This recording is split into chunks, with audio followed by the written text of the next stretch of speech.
Okay, I am making this video to talk about pro wrestling. Pro wrestling is one of those things where it's beautiful, violent, bloody, and a whole bunch of other things that would take too long to describe, but myself and other people, we love it.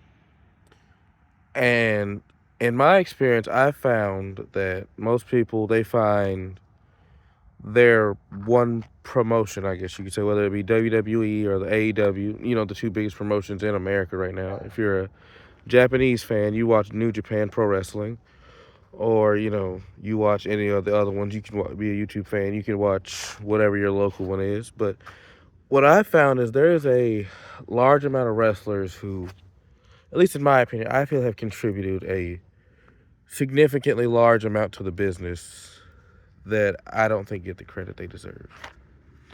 Some of these guys have sat there and wrestled some of our favorite wrestlers, and depending on how this video goes, I may honestly make more than one video and keep this series going. Because the list honestly goes on and on and on and on. But the one I want to talk about today is Davey Richards.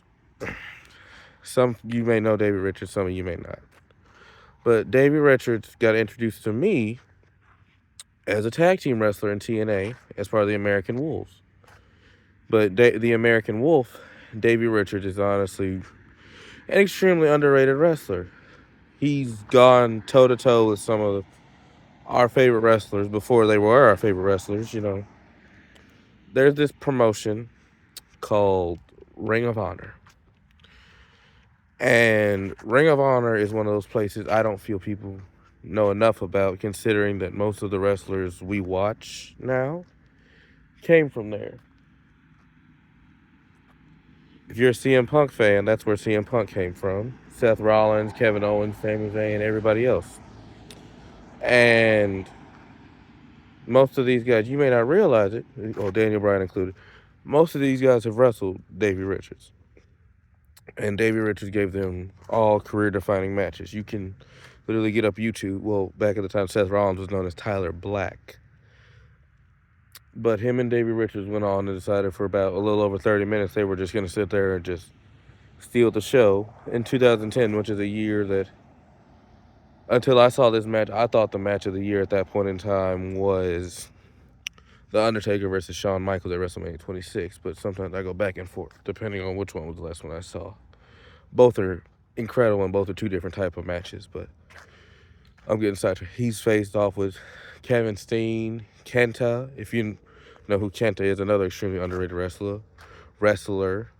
And then he went into TNA, the promotion where most of us know guys like Samoa Joe, Bobby Roode, and AJ Styles. And him and his partner Eddie Edwards decided they wanted to just go over there and conquer the tag team division, because as much as I can give you a biography about him, that's not what I'm trying to do. I'm trying to simply show you all that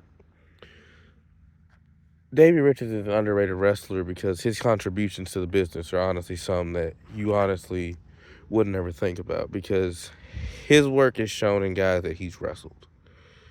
He was he's not the tall guy. He was about 5'5", 5'6", if I remember right. But Davey Richards was jacked. Was proportionally jacked.